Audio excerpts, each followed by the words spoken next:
want to talk about purpose and time for a minute. Write this down. Very important. This blew my mind some years ago.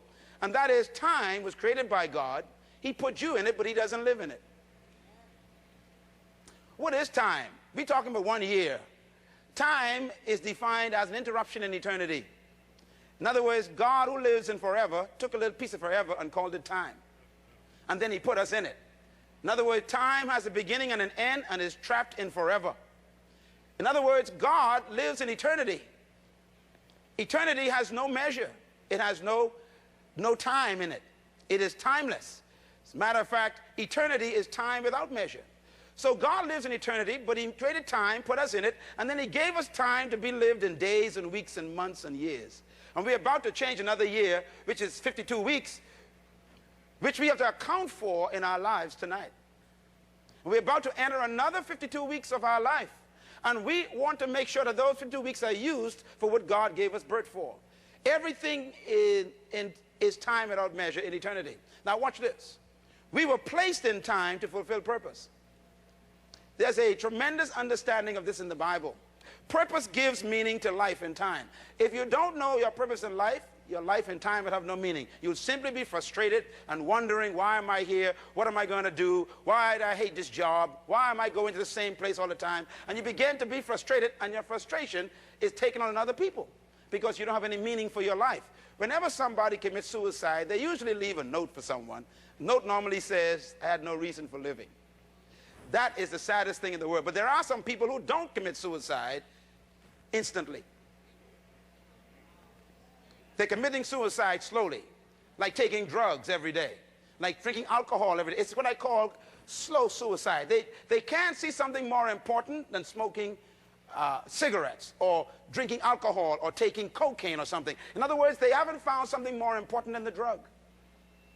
They're committing suicide. The reason why I don't drink alcohol and I don't smoke is because I found something more important for my life that these things will interrupt with. And so I have to stop whatever stops me from fulfilling my dream. And therefore, when you have a purpose for your life, it disciplines your behavior and chooses your habits. Purpose gives life meaning.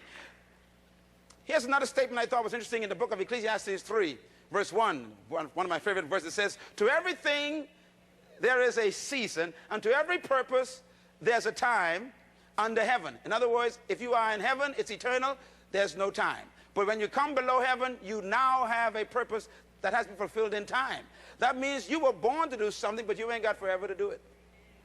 And therefore, you are on a race between you and your grave. I always tell people my greatest motivator is death. When I think about my death, it makes me work hard. And death has been placed in my life as a timing. As a matter of fact, the next verse of that chapter says, there's a time to be born and a time to die. In other words, you got to know that there's a time you're supposed to die, and you're supposed to complete your assignment before you die. And if you die before you complete your assignment, you were killed. This is why God says he gave you time to fulfill your purpose. Look at verse 10. It says, I have seen the burden God has placed upon all men. And that burden is he has made everything beautiful in his time. The word beautiful there means matured. He gives you time to fulfill and mature everything that you were created to do. In other words, whatever you were born to do, you were given the right amount of time to do it in. Now, there are some people living on overtime right now because you haven't found your purpose and God has given you grace. You remember that there was a man who actually lived his fulfillment of his purpose, and God told him it's time to die. His name was Hezekiah. And Hezekiah, God met in person. God said to Hezekiah, you've done what you're supposed to do. It's time to die. Hezekiah argued with God. He must have been from the Bahamas. He said, God, I don't want to die now. I don't want to die now. I want to live long. God says, no, you must die now. He says, no, I don't want to die now. Give me some more years. And he begged God, and God gave him 15 extra years. In those 15 extra years, he gave birth to some of the worst kings of Israel. Tell your neighbor, die when you're supposed to.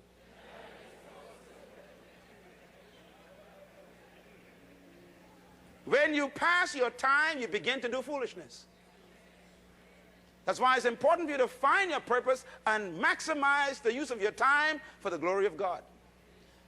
Now here's something I thought was interesting too. He also says this statement. It says, and the Lord also has set eternity in their hearts of every man, yet they cannot fathom what God has done from beginning to end. This is a very important statement. Let me explain what it means. It says, God took you out of eternity and put you in time. In other words, your spirit is an eternal spirit that came to this earth with an eternal purpose. But God trapped it in a body in time. That means you are literally an eternal spirit in a timed body. That's a problem. Now, look at this verse again. It also says, he has done something that you cannot fathom. And what is it? What he has done from the beginning to end. In other words, God took the beginning of your life and the end of your life and put them both in a body and put it in time. So you came to earth with your beginning and your end inside of you now. This is very important. That means your future is not ahead of you. We keep thinking we're going to our future.